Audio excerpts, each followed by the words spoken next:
Si alguien se confundió de seminario en ese momento, puede salir y sin problema. Bueno, todos estamos aquí para ser instruidos por la palabra en este tema de cómo cuidar a la iglesia y que el Señor nos hable a cada uno, ¿no? En diferentes responsabilidades que tenemos, aún en el liderazgo, aún también sirviendo en diferentes áreas. Todos somos llamados a cuidar los unos de los otros, así que bueno, espero que sea también aplicativo para todos. Vamos a orar y vamos a comer. Señor, te damos gracias por este hermoso día que podemos compartir aquí con hermanos de diferentes lugares, tener comunión y gozarnos de poder ser expuestos a tu verdad, de poder ser nutridos por ella. Y pedimos, Señor, que tú nos des entendimiento, que ayudes a nuestras mentes para poder comprender tu verdad.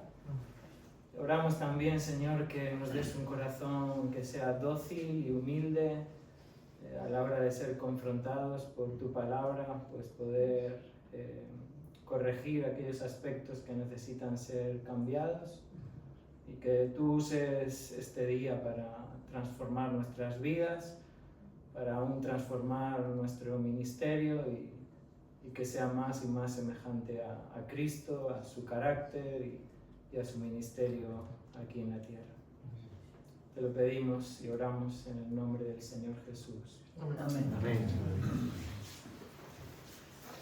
El verano pasado tuve la oportunidad, junto con mi familia, de poder disfrutar unos días de descanso en una casita de campo que nos prestaron unos hermanos de la iglesia.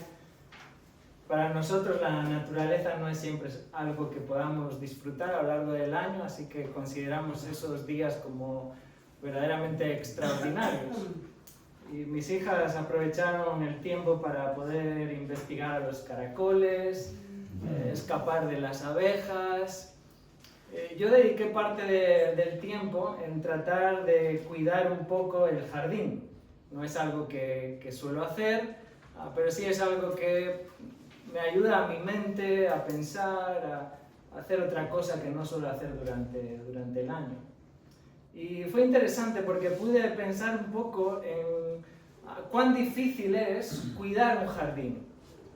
A veces pensamos que es suficiente con un poquito de agua, que le dé el sol y que ya de esa manera el jardín va a estar hermoso. Pero lo cierto es que cuidar un jardín requiere esfuerzo, requiere dedicación y requiere sabiduría. Es necesario conocer bien aquello que vamos a cuidar. Es necesario conocer cómo se desarrollan las plantas, de qué hay que proteger una planta, cómo hay que nutrir una planta, cómo debemos corregir el crecimiento de una planta. Y esto me ayudó a pensar en que de una manera similar sucede así con la iglesia. A veces pensamos que es suficiente con mantener un poquito de cultos, algo de comunión, algo de la palabra y ya está. Pero cuidar a la iglesia requiere esfuerzo, exige mucho más que eso.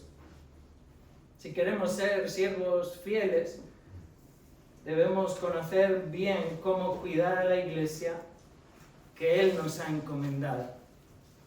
Como el apóstol Pablo les dijo a los ancianos de Éfeso, allí cuando los reunió en Mileto, en Hechos 20-28, y les dice: tened cuidado de vosotros y de toda la grey, en medio de la cual el Espíritu Santo os ha hecho obispos para pastorear la iglesia de Dios, la cual Él compró con su sangre. Claramente en ese versículo, Pablo reconoce que la iglesia no es nuestra, la iglesia es de Dios, Él la ha comprado, pero que somos llamados a cuidarla, a saber cómo cuidarla. Y ese es el propósito de este taller, de este seminario, es que podamos crecer como cuidadores de la iglesia. Que podamos entender cómo se debe cuidar al rebaño del Señor. Y os invito a que abráis vuestras Biblias en 1 Tesalonicenses, capítulo 2. Vamos a estar basándonos en los versículos del 5 al 12. 1 Tesalonicenses, capítulo 2, versículos 5 al 12. Pablo está escribiendo en concreto este capítulo 2, para tratar de explicar a los tesalonicenses cómo fue su ministerio entre ellos. Si recordáis un poquito acerca de cómo esta iglesia es plantada, Pablo llega ahí en pocos meses, la iglesia nace, es plantada, pero Pablo tiene que huir, tiene que escapar a raíz de una fuerte persecución. Pablo sale de Tesalónica y empieza a visitar otras ciudades. Pero es interesante cómo Pablo constantemente tiene en su mente cómo están los hermanos en Tesalónica. ¿Qué es lo que ha sucedido? ¿Qué es lo que ha pasado con ellos? ¿Cómo está la fe de estos hermanos? ¿Se mantienen firmes en el Señor o han abandonado la fe? El tentador ya los ha apartado de la fe. Pablo está como preocupado, pero a la vez estos hermanos en Tesalónica están recibiendo también la influencia de aquellos que se juntan y de aquellos que echaron a Pablo de la ciudad y que están tratando de difamar al apóstol Pablo y, digamos, de alguna manera murmurar en contra de su ministerio. No, este hombre vino aquí, pero es un farsante, llegó aquí con mentiras, tratando de convenceros acerca de un hombre, acerca de una historia, charlatanes que han venido por la ciudad a tratar de embaucaros, engañaros. Y esa es la razón por la que Pablo dedica estos versículos en el capítulo 2, para defender cómo fue su ministerio entre ellos. De hecho, así comienza el capítulo 2, versículo 1. Pablo dice: porque vosotros mismos sabéis, hermanos, que nuestra visita a vosotros no fue en vano. Pablo les confronta con la realidad de que ellos mismos saben que el ministerio de Pablo en Tesalónica fue un ministerio fructífero, fue un ministerio de éxito verdadero. El término visita aquí alude más allá de un simple llegar e irse. Habla de cómo ellos recibieron a Pablo, cómo fue la aceptación por parte de ellos al apóstol y a sus colaboradores. De hecho, este término se usa también en el versículo 9 del capítulo 1, cuando la Biblia de las Américas traduce ahí como la acogida que tuvimos de parte de vosotros. Es la bienvenida, la recepción, cómo nos habéis recibido entre vosotros. Mi labor en Tesalónica ha tenido éxito. Y eso da inicio a todo este capítulo. Y lo que encontramos a continuación es una descripción de cómo fue el ministerio de Pablo en Tesalónica. Y es de aquí donde podemos aprender ciertos principios de cómo se debe cuidar el rebaño del Señor. Entonces vamos a ver en concreto 5 distintivos que son necesarios para el cuidado de la iglesia. 5 distintivos necesarios para saber cómo cuidar la iglesia. Y el primer distintivo es este: cuida la iglesia con integridad evidente. Integridad evidente. Lo vemos esto en los versículos 5 y 6. Dice así la palabra de Dios, versículo 5. Porque como sabéis, nunca fuimos a vosotros con palabras lisonjeras, ni con pretexto para lucrar, Dios es testigo, ni buscando gloria de los hombres, ni de vosotros, ni de otros, aunque como apóstoles de Cristo hubiéramos podido imponer nuestra autoridad. Vemos aquí cómo el ministerio de Pablo se caracterizó por su integridad. Pablo era un hombre íntegro, y esto no solamente era algo interno en él, esto era algo visible, era algo evidente. Los tesalonicenses sabían acerca de esto. La integridad de Pablo, descrita aquí en versículos 5 y 6, se evidencia de tres maneras. La manera número 1 es que él no buscó manipular a la iglesia. La manera número 2 es que él no buscó ganancias deshonestas. Y la manera número 3 es que él no buscó en ningún momento la popularidad o la fama.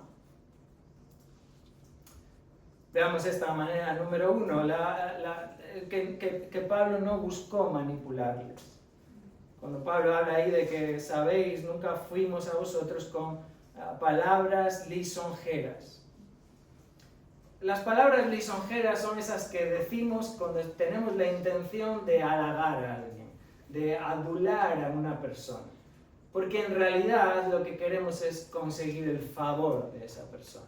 Queremos ganar su voluntad. Por lo tanto, las palabras lisonjeras nunca están interesadas en hablar la verdad. La palabra lisonjera tiene la función siempre de adular, de ganar el favor. Su énfasis nunca va a estar en la verdad, ni en lo que la persona necesita. El énfasis de una palabra lisonjera es decirle a la gente lo que quiere oír, porque eso es lo que va a hacer que gane su aceptación. Las palabras lisonjeras nunca confrontan, las palabras lisonjeras nunca reprenden. Lo que buscan siempre es deleitar a la persona. Y hermanos, no somos íntegros cuando usamos este tipo de palabras. Cuando tenemos este tipo de motivaciones, que lo que queremos es decirle a la gente algo para que la gente se sienta bien, sin necesidad de confrontarles con lo que están haciendo mal, sin la necesidad de llevarles al arrepentimiento de su pecado. Hablamos con el propósito de que se sientan bien. Unos días atrás leía un artículo en una revista que escribía en relación a cómo cuidar a los adolescentes. Y uno de los consejos que el escritor daba es que nunca debemos a priori confrontar a la persona con su error. Debemos simplemente oír a la persona. Debemos ser oídos para ella y afirmar, pero nunca jamás, y era muy reiterativo el artículo, nunca jamás debemos de decirle a la persona que está haciendo mal. Y eso es una palabra lisonjera. Eso es decirle a la gente para que se sientan bien. Pablo nunca tuvo el propósito de manipular a la gente para ganar su aprobación. Pablo nunca adaptó su mensaje para que la gente lo recibiese de una mejor manera. Pablo nunca suavizó sus palabras. Pablo nunca les prometió a la gente una vida sin problemas, sin dificultades. No trataba de embaucarles con mensajes bonitos y aduladores. Y lo primero que aprendemos en este pasaje es que no estamos cuidando a la iglesia cuando hablamos con este tipo de conversaciones, tratando de ganar el favor, la aprobación, que la gente se sienta bien. Además, Pablo nos explica que la integridad también se hizo evidente en que él no buscó ganancias deshonestas. Dice el versículo 5, ni con pretexto para lucrar. La idea aquí del pretexto es como una máscara, es algo que se pone para no mostrar la realidad de algo. Cuando ponemos una máscara que esconde lo verdadero, es la idea de algo que se pone por delante para tapar la realidad del asunto. Y aquí el pretexto de lucrar apunta a la avaricia. Es el deseo de tener más y más. Jesús la definió de una manera muy interesante en Lucas 12, versículo 15. Jesús define ahí la avaricia como el deseo de aumentar la abundancia de los bienes.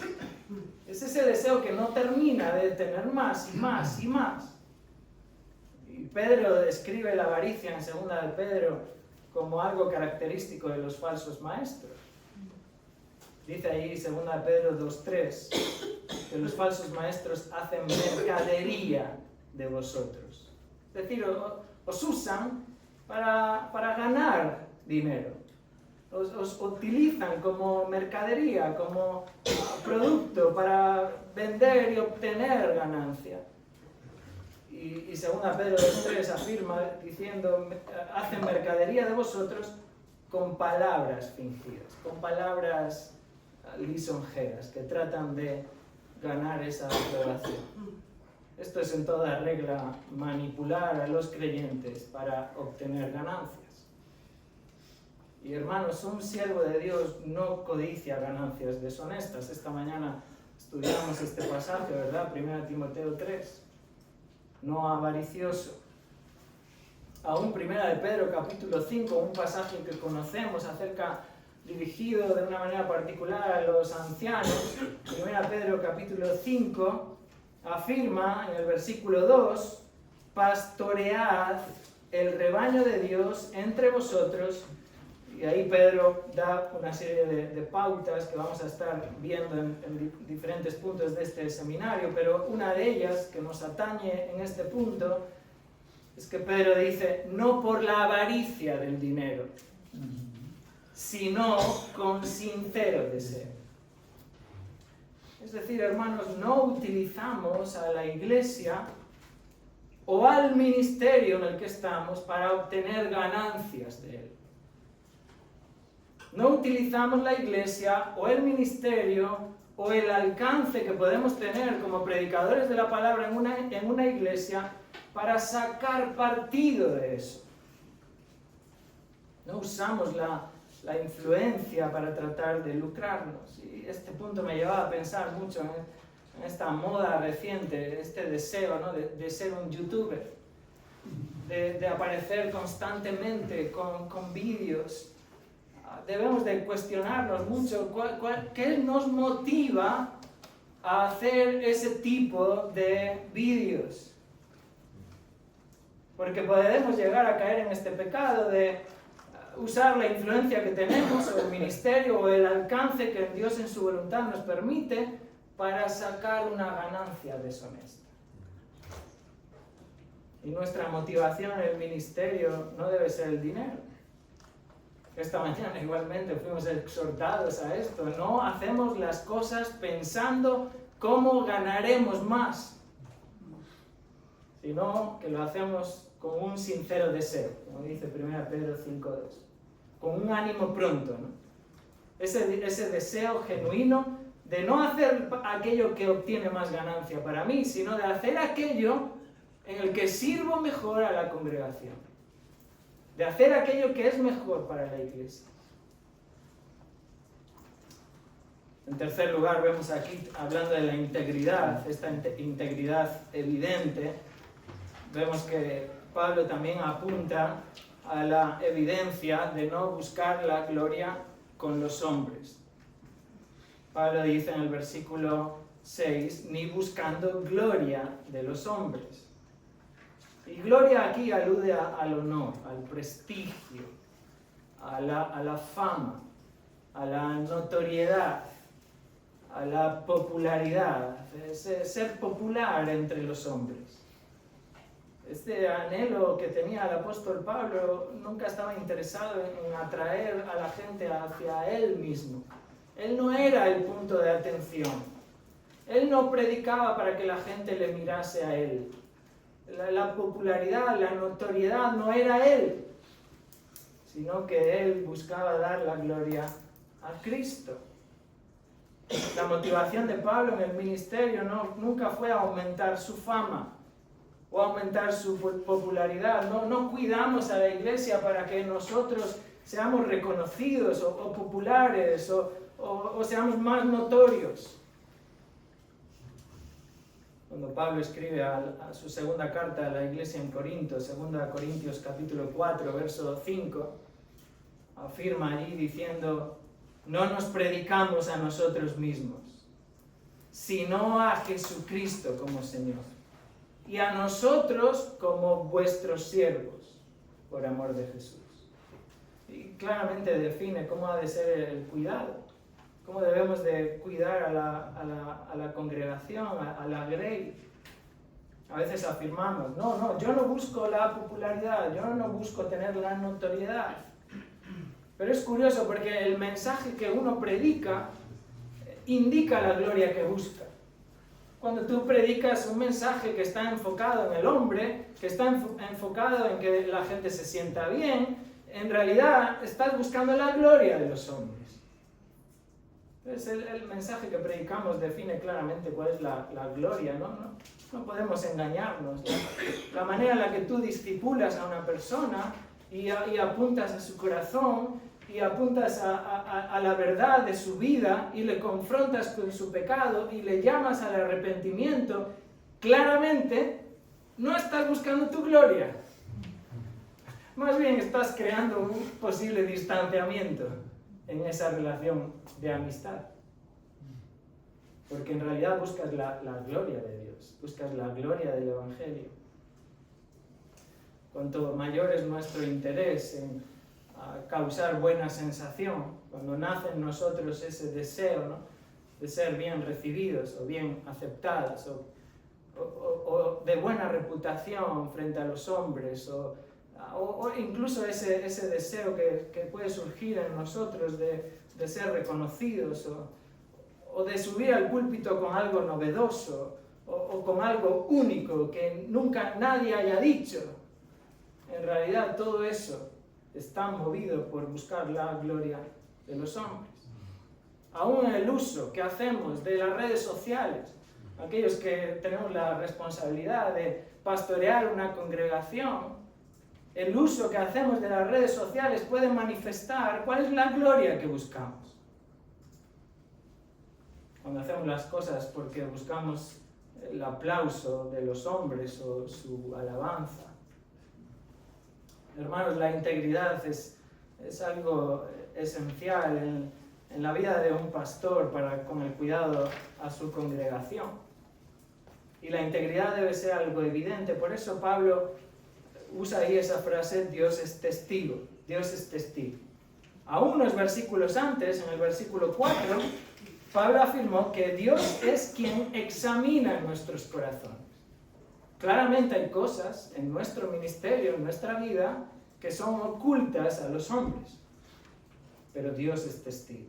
Dios es testigo y Él examina y Él conoce cuáles son nuestras intenciones, cuáles son nuestras motivaciones, y aún Él mismo, por medio de su palabra y por medio de la obra del Espíritu, nos muestra aún nuestra necedad, en que quizás ni siquiera somos conscientes de una motivación impura en nuestra vida, en nuestro ministerio. Pablo podría haber usado, dice, su propia autoridad como apóstol. Dice ahí en el versículo 6, aunque como apóstoles de Cristo hubiéramos podido imponer nuestra autoridad. Pero sin embargo Él hace lo contrario, se muestra como siervo entre ellos, como un ministro fiel. Y lo primero en lo que se preocupa y se cuida es de cuidar su propia integridad. Y esto lleva, hermanos, a pensar en si verdaderamente estamos siendo íntegros en nuestro ministerio. Si somos íntegros en el uso de nuestras palabras. Cuando públicamente estamos predicando, cuando estamos discipulando a una persona, ¿qué tipo de palabras usamos? ¿Con qué objetivo las usamos? Si somos íntegros con nuestro dinero, y aún con el dinero que la iglesia pueda ofrendarnos, y aún con la búsqueda de más dinero. ¿Cómo está nuestro corazón? ¿Cuáles son verdaderamente nuestras motivaciones a la hora de ministrar a los hermanos? Lo primero que debemos de cuidar es acerca de nuestra propia integridad, porque si queremos cuidar a la iglesia que Él nos ha encomendado, debemos de hacerlo en primer lugar con integridad. Veamos ahora en segundo lugar el segundo distintivo. El segundo distintivo para saber cómo cuidar a la iglesia es cuidar a la iglesia con ternura maternal. Ternura maternal. Dice así el versículo 7. Más bien demostramos ser benignos entre vosotros como una madre que cría con ternura a sus propios hijos. Notad aquí que el término benignos literalmente significa amable, una persona gentil. Es el mismo término que Pablo usa en 2 Timoteo 2:24, cuando habla de que el siervo del Señor no debe ser rencilloso, sino amable para con todos. Es la idea de una persona que no se caracteriza por ser contencioso, sino el lado contrario, ser amable. De nuevo, fuimos exhortados por la palabra en esta mañana acerca de la amabilidad. No estamos hablando de alguien que fácilmente se enreda en peleas, en contiendas, en disputas, sino de alguien que es tierno con todos. Y es interesante que Pablo en este versículo señala que esta ternura, que esta amabilidad debe ser entre vosotros. Entre vosotros, dice el versículo 7. Demostramos ser benignos entre vosotros. Y aún el uso de esa frase define la ternura. Este no es un hombre que se sube al púlpito y está en un pedestal que es intocable y que habla siempre hacia abajo con autoritarismo y mandato. Este es un hombre que vive entre la gente, que está como siervo entre el rebaño. Aún el mismo Jesús dijo en Lucas 22:27, yo estoy entre vosotros como el que sirve. De la misma manera, el apóstol Pedro, en 1 Pedro 5:2, alude ahí al pasaje que ya mencionamos antes, pastoread el rebaño de Dios entre vosotros. Y esa es la idea, el pastor no está subido a una plataforma para ejercer su autoridad. No se sienta a la mesa esperando que todos los demás le sirvan. El pastor no está por encima o en un rango de superioridad. El siervo de Dios está entre los hermanos.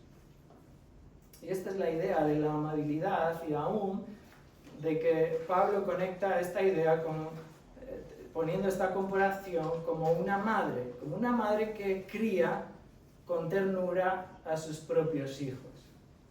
Y la idea aquí de una madre es la idea de una madre lactante. Esta es una madre que ha dado a luz y que ahora tiene la responsabilidad de amamantar a su bebé.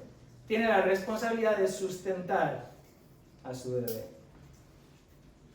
De hecho, el verbo que aparece aquí, cría con ternura, versículo 7, una madre que cría con ternura, está hablando de proteger, de cuidar, de abrigar. Es muy ilustrativo, ¿no? Todos podemos imaginarnos a una madre recién ha dado a luz y cuida con ternura a su bebé. Y esta es la misma manera en la que debe apuntar a nuestro ministerio. Es una madre que sustenta, es una madre que da alimento, es una madre que protege, es una madre que cuida. Así debe ser, hermanos, la ternura de un pastor. Así debe ser nuestra amabilidad para con todos los hermanos, mostrando siempre mansedumbre, mostrando siempre consideración, buscando siempre sustentar, proteger, cuidar,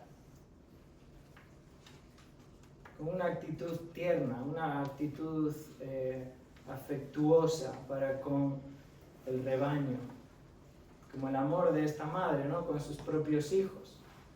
No es una madre de alquiler, no es una niñera que ha venido a cuidar los hijos de otro, es una madre con sus propios hijos.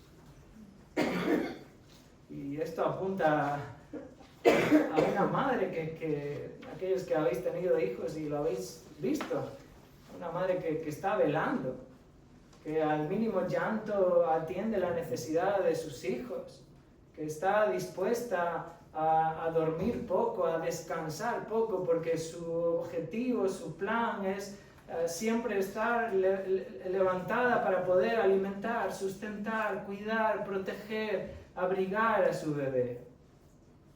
No está preocupada por su propio bienestar, sino que está preocupada por el bienestar de sus hijos. No es alguien que al primer llanto sale huyendo. es alguien que es paciente, es alguien que es considerada con su bebé. Hermanos, esta es la manera en la que somos llamados a cuidar a la iglesia, con este tipo de ternura, de amabilidad.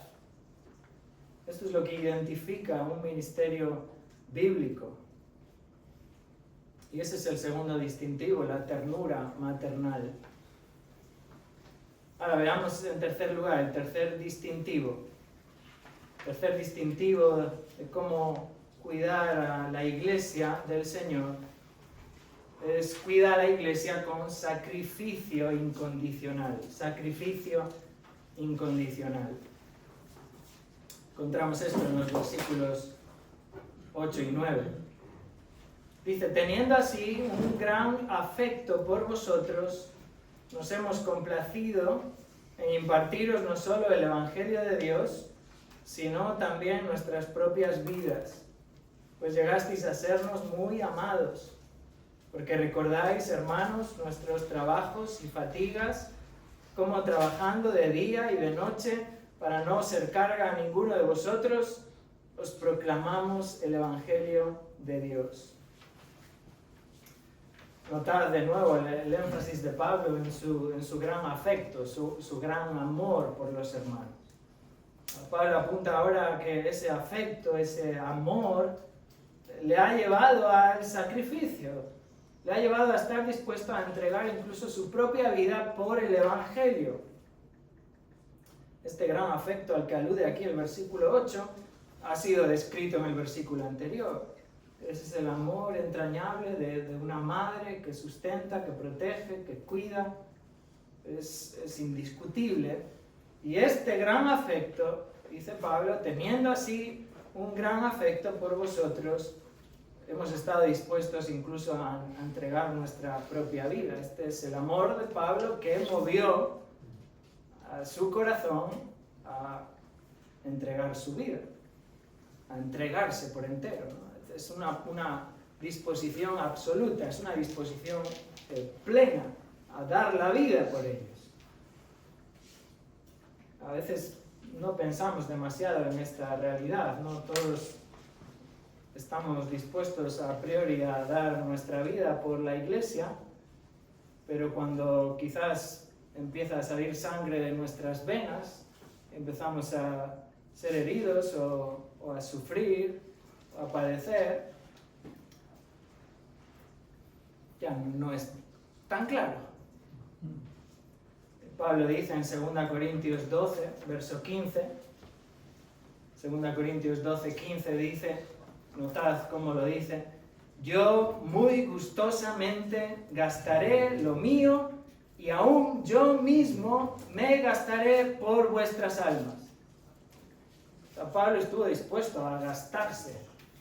Y gastarse es derramar tu última gota de sudor por amor a los hermanos, por amor a las almas. Notad que Pablo dice, me gastaré por vuestras almas.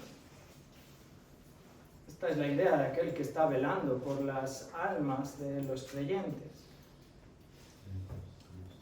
Pablo se sacrificó por ellos, pero notad que ese sacrificio no fue un sacrificio obligado. Fue un sacrificio voluntario de su propia vida. Él no fue obligado por nadie a hacer eso. Aún el pasaje de 2 Corintios 12 dice gustosamente. Yo muy gustosamente gastaré lo mío. Yo me complazco en esto.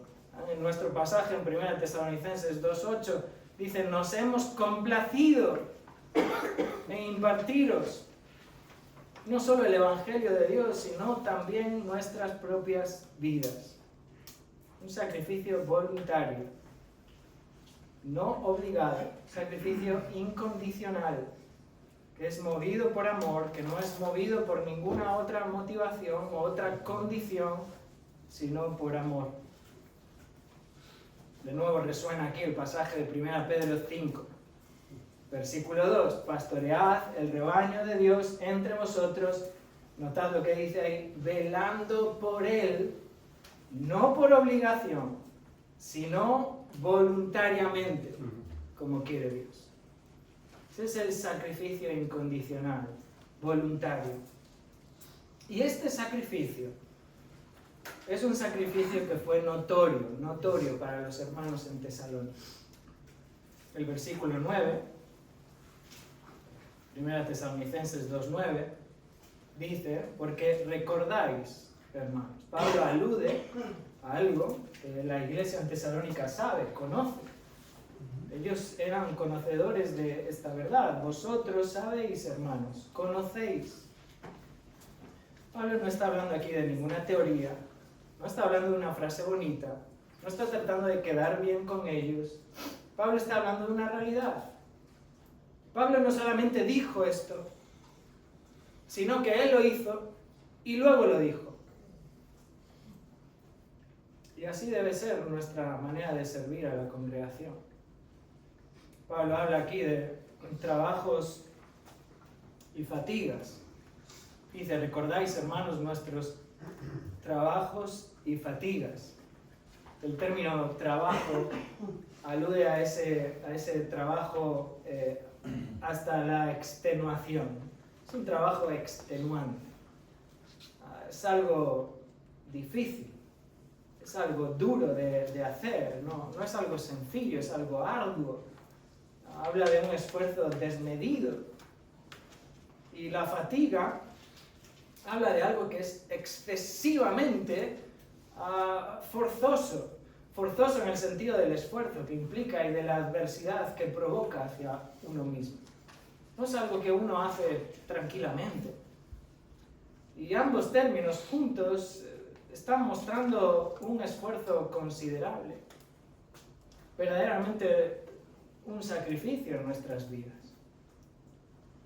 Pablo apunta también a el hecho de que él estaba trabajando de día y de noche para no ser carga a ninguno de sus hermanos. Pablo trabajaba día y noche, obviamente no habla de una manera literal, que él estaba 24 horas y que no descansaba. Está hablando de una manera figurada para referirse a que Pablo era diligente en lo que hacía, que él trabajaba sin cesar, no era un hombre perezoso o dedicado al ocio, era un hombre dedicado a su labor, a su llamado, y él estaba comprometido con lo que hacía y era diligente, y si eso le llevaba al punto de tener que trabajar para poder sostenerse y vivir, él estaba dispuesto por amor al Evangelio. El verbo trabajar aquí en este texto está hablando de ese trabajo cotidiano de nuestro día a día. Apunta a la idea del oficio. Y en la vida de Pablo, su oficio, sabemos, era hacer tiendas. Varias veces encontramos esta referencia en el libro de los Hechos.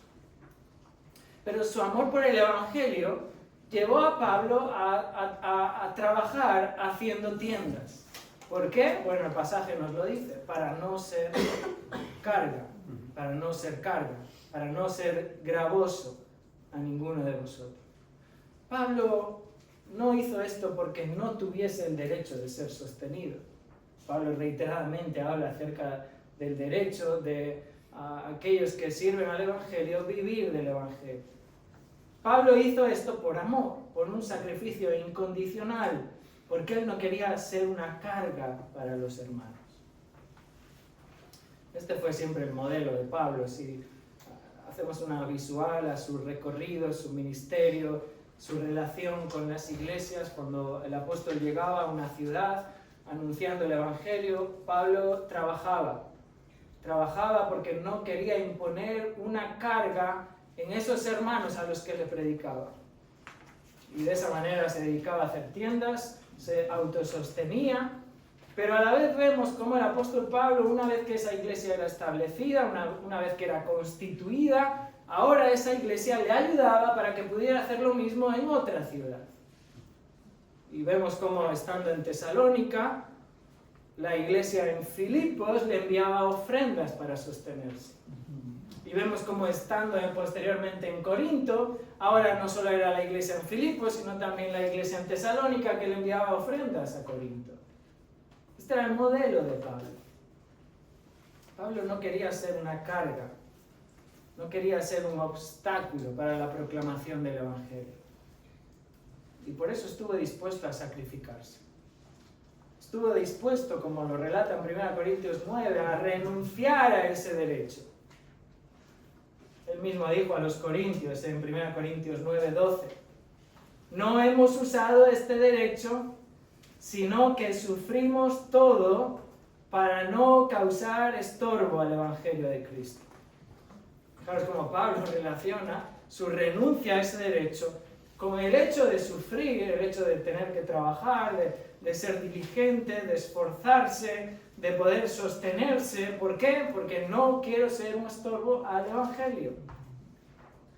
Aún años más tarde, cuando vuelve a escribir a la iglesia en Corinto, en 2 Corintios 12, verso 14, Pablo dice, esta es la tercera vez que estoy preparado para ir a vosotros, y no os seré una carga, pues no busco lo que es vuestro, sino a vosotros.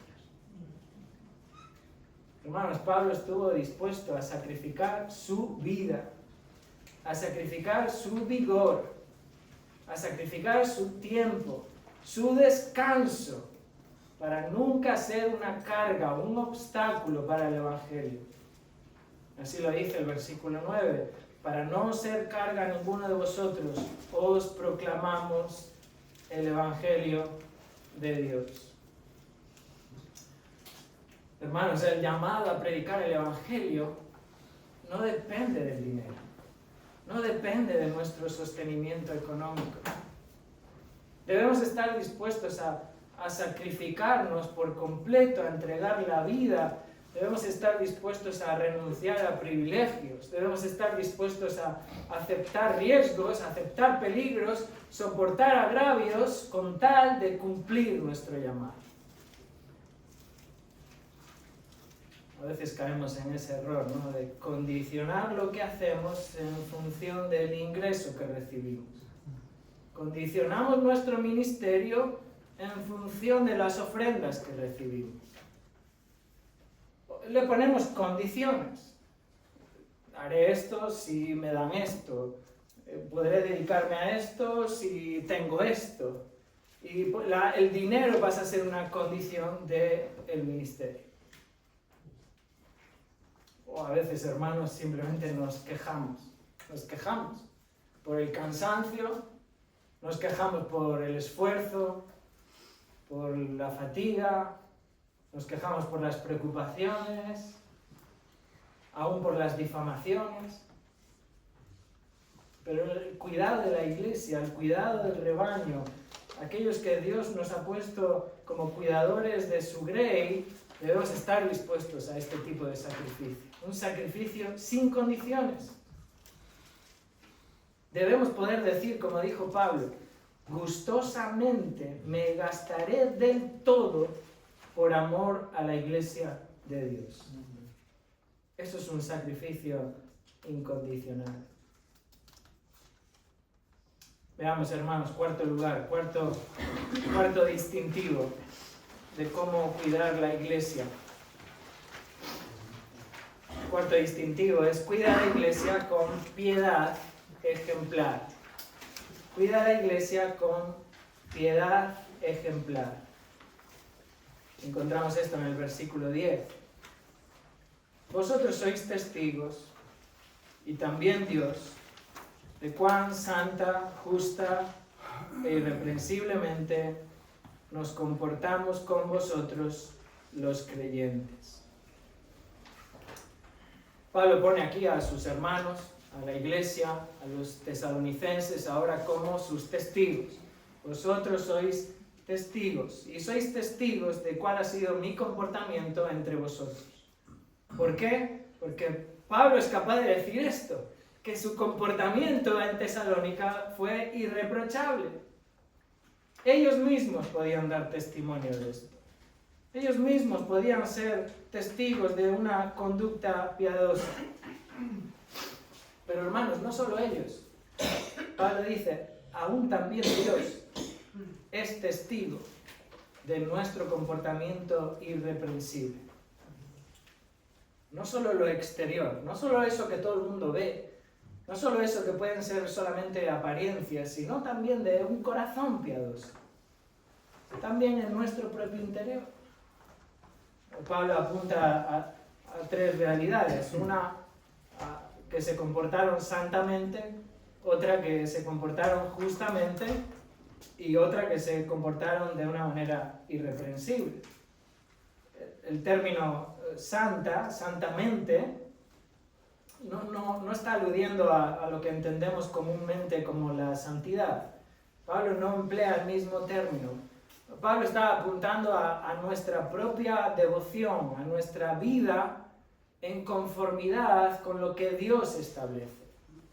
Está enfatizando una vida devota, una vida delante de Dios en devoción a Él, que es claramente mostrada, evidenciada, pero que ante todo es mi vida de devoción con el Señor.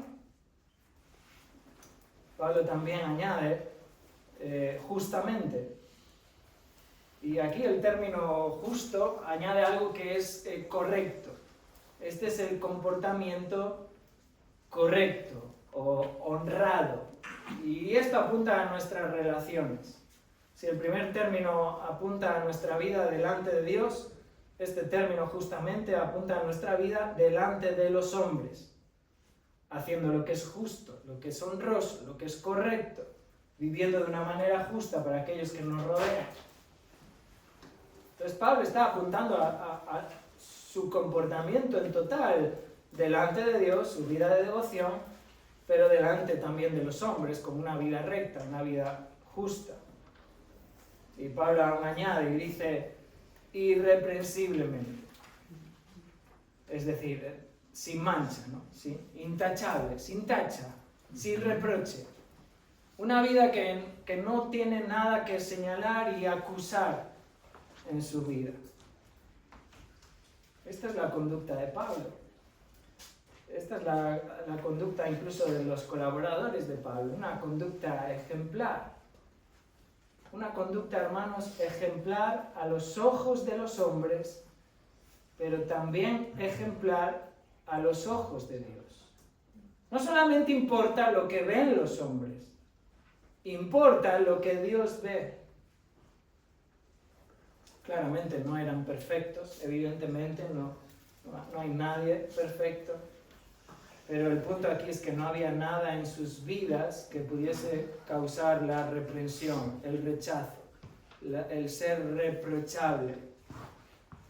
Y así debe ser la vida de un pastor, hermanos. De nuevo, apunto a lo que ya hemos sido exhortados en esta mañana, 1 Timoteo 3:2.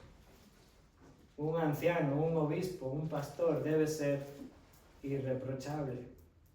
Pero aún todos y cada uno de nosotros en nuestra vida, seas pastor o no lo seas, debemos vivir vidas en las que no haya nada que pueda ser causa de reprensión. Pero claramente no podemos cuidar a la iglesia de Dios cuando vivimos con algo que es reprochable. Cuando practicamos algo que afecta a nuestra irreprensabilidad, en nuestra conducta, ya sea algo visible a los hombres o algo que, aunque no es visible a los hombres, obviamente es visible delante de Dios. Y debemos ser ejemplos de piedad, hermanos. Debemos ser ejemplos en nuestra conducta, en nuestro carácter, en nuestro testimonio.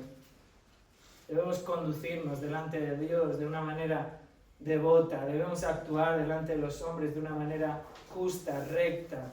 Debemos vivir una conducta que no sea reprochable, una vida que sea ordenada, una vida que sea ejemplar para los creyentes. Vivir en devoción, hermanos, vivir en devoción a Dios, no es simplemente una idea mística. Vivir en devoción a Dios implica ser sujeto a Dios, ser sumiso a Dios, ser obediente a su autoridad, que sigue su voluntad, que vive en temor y obediencia. Y vivir rectamente con los hombres habla de ser prudentes, ser amables, no ser contenciosos.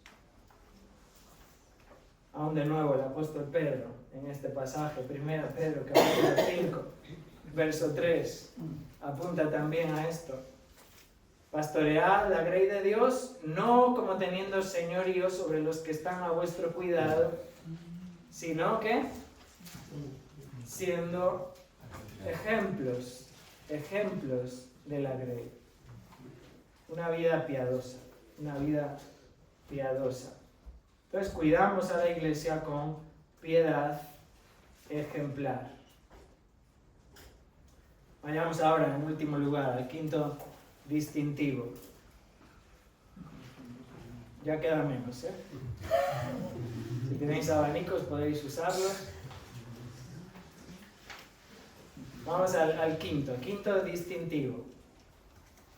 Y es este: cuida a la iglesia con instrucción paternal. Instrucción paternal. Encontramos esto en los dos últimos versículos, 11 y 12.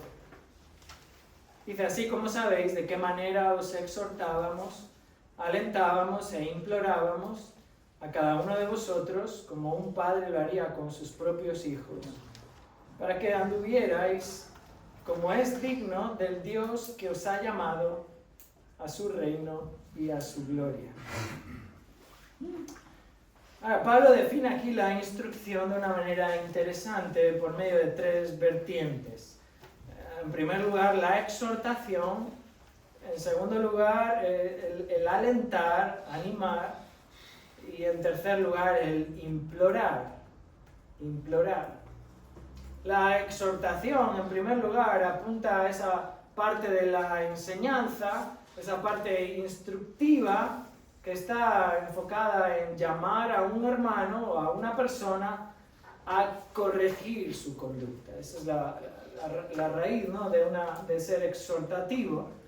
Y aun cuando se usa en la Biblia, y aún en este capítulo, en el versículo 3, cuando dice, pues nuestra exhortación no procede de error, Pablo está apuntando a su enseñanza, su predicación. Esa parte instructiva que tiene que ver con la enseñanza. Cuando Pablo escribe a Timoteo, 1 Timoteo 4, le dice, entre varias cosas, ocúpate. Y una de las cosas en las que debe ocuparse es en la exhortación. Entonces, hay instrucción cuando en primer lugar hay exhortación. Pero ahora Pablo menciona también el ánimo, el alentar a otro. El confortar, dar palabras de ánimo a aquel que está desanimado, confortar el alma para tratar de restaurar al que está desalentado. Estas palabras de estímulo que son necesarias, hermanos, para renovar las fuerzas. Esto nada tiene que ver con fomentar la autoestima, ¿verdad? Todo está bien, todo va a ir bien. Mentira, tú no eres Dios, no lo sabes. Además es que la fuerza no está en nosotros mismos, no está ni siquiera en nuestra capacidad. Es que no somos capaces de hacer nada si no es con Dios en nuestra vida. Cuando Pablo está hablando aquí del aliento, no está hablando de este tipo de mensajes apuntando a la autoestima. El aliento, hermanos, siempre proviene de apuntar a las personas a Cristo. Si alguien puede proteger, si alguien puede fortalecer, animar, alentar, ese es Cristo. Jamás nosotros vamos a tener la capacidad de hacerlo. Lo haremos en la medida en la que apuntamos a esa persona a ir a Cristo, a quien es la roca eterna. ¿Es verdad nuestra roca eterna? ¿O es simplemente un salmo bonito que de vez en cuando leemos? Porque si Él es nuestro refugio inexpugnable, es a Él donde debemos de ir. Y no debemos apuntar a la gente nunca a su propio corazón o a su propio sentimiento, sino apuntarles a aquel que verdaderamente da ánimo, da aliento. Así que esta es la segunda parte de la instrucción, no solo la exhortación, sino también el alentar, el animar. Pero Pablo añade una tercera parte y habla acerca de implorar. implorar, y esto se refiere a insistir, a instar a alguien, requerir a alguien. Es como requerir a un hermano un cambio en su vida. Aún Pablo lo usa en Efesios 4:17, cuando Pablo dice ahí: esto pues digo y requiero en el Señor, que ya no andéis como los otros gentiles. Esto ha de provocar un cambio, has de dejar de hacer eso para pasar a hacer lo correcto. Eso es instar a alguien. Debes cambiar, hermano, porque esa práctica en tu vida es pecaminosa. Está conduciéndote al desaliento, estás conduciendo a tu familia a apartarse del Señor. Y debes de instarle. Entonces la instrucción incluye también ese requerir a la persona. Notad que Pablo describe una instrucción, este pasaje, una instrucción personal. Dice el versículo 11: os exhortábamos, alentábamos e implorábamos a cada uno de vosotros. Y esto habla de un ministerio que es individual, porque Pablo es muy detallista en que ha sido a cada uno de vosotros. Es un ministerio particular. Obviamente el pastor o el anciano debe de subir al púlpito, debe de predicar de una manera pública a la congregación, pero luego debe de predicar también de una manera privada y particular a cada hermano. El siervo de Dios no solamente instruye subido en el púlpito o sentado detrás de una mesa. El siervo de Dios, cuando se baja del púlpito, instruye a cada uno en particular. Y habla y mantiene conversaciones y aún discipulados o aún reuniones que tienen el propósito de instruir a los hermanos.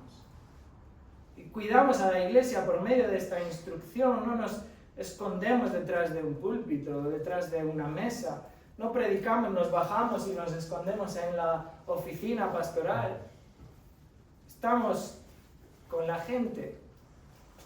Hablamos, conversamos, cuidamos a las personas, con este tipo de instrucción que Pablo se refiere aquí, con exhortación, con aliento y ánimo, pero también con requerimiento, instando a las personas a obedecer al Señor. Pablo nos pone aquí la comparativa de un padre, ¿no? Dice, como un padre lo haría con sus propios hijos.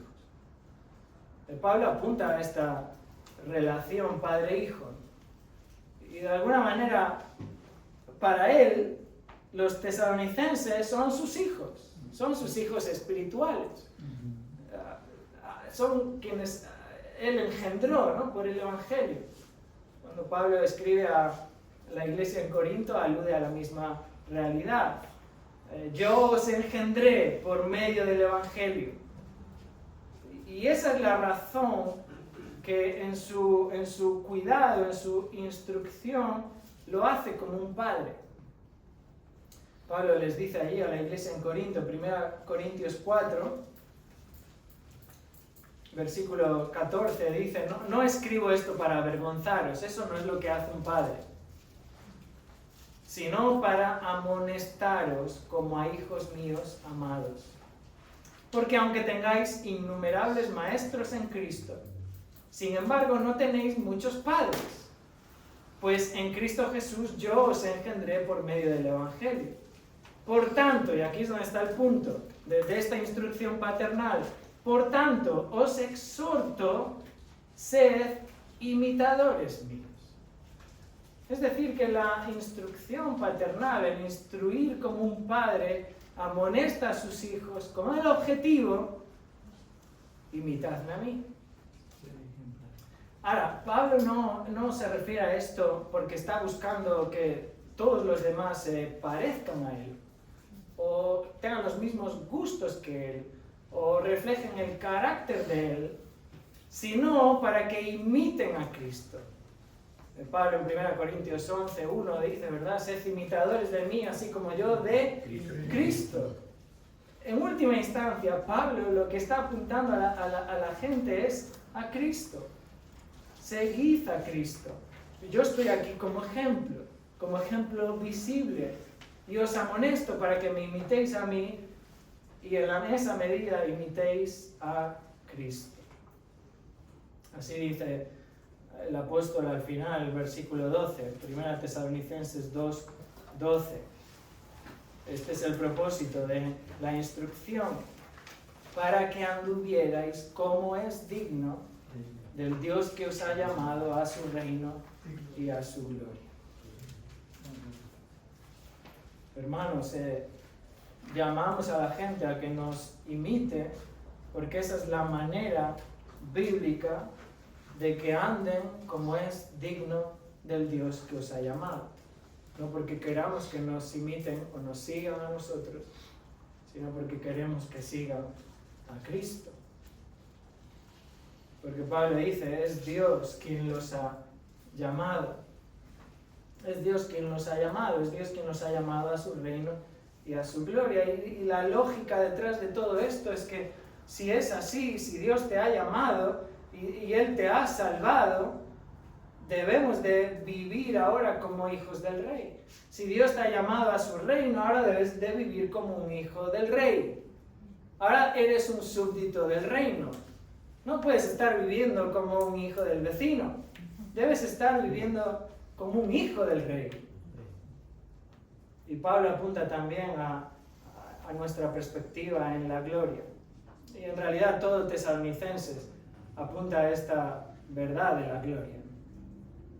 Cada capítulo de Tesalonicenses nos apunta a la venida de Cristo. Y eso es lo que nos anima, eso es lo que nos motiva a vivir de esta manera.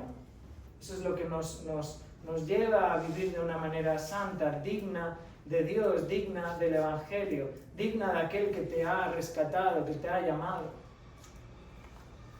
Entonces, hermanos, cuidamos a la iglesia cuando les instruimos a los hermanos de esta manera, con exhortación, con aliento, con insistencia, como un padre lo haría con sus hijos, para que ellos ahora vivan como es digno de quien los ha salvado. Bueno, hermanos, este pasaje nos enseña, nos da diferentes distintivos de qué debemos observar en el cuidado. Cómo cuidar la iglesia del Señor. ¿Qué debe distinguir el cuidado de un pastor a su rebaño? Y seas líder de la iglesia o no, o seas anciano o no, estés en el liderazgo, este pasaje nos enseña, este es el cuidado que la iglesia necesita. Y hermanos, este es el cuidado que cada uno de nosotros necesitamos. Vamos a orar para terminar.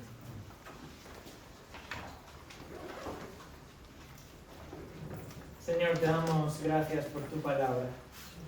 Te damos gracias por tu verdad que nos exhorta, nos alienta y nos anima, nos fortalece. Oramos, Señor, que tú produzcas en nosotros tal temor de tu nombre, de tu evangelio, que nos anime y nos constriña para vivir una vida íntegra. Que nos ayudes a que seamos íntegros en las palabras que usamos, íntegros en el uso de los recursos, aún el uso del ministerio, íntegros en nuestras motivaciones. Oh Señor, ayúdanos a promover en nosotros un amor tal que seamos tiernos, que seamos amables, que veamos a la congregación como una madre ve a sus propios hijos con la necesidad de proteger, de cuidar, de sustentar. Señor, ayúdanos para que por medio del Espíritu tú avives nuestro deleite por tu verdad y por el Evangelio. Que nos lleve, Señor, a estar dispuestos al sacrificio, aún de nuestra propia vida. Teniendo deleite y placer en que, aún en medio del sufrimiento, nos complacemos en obedecer tu llamado y proclamar el Evangelio.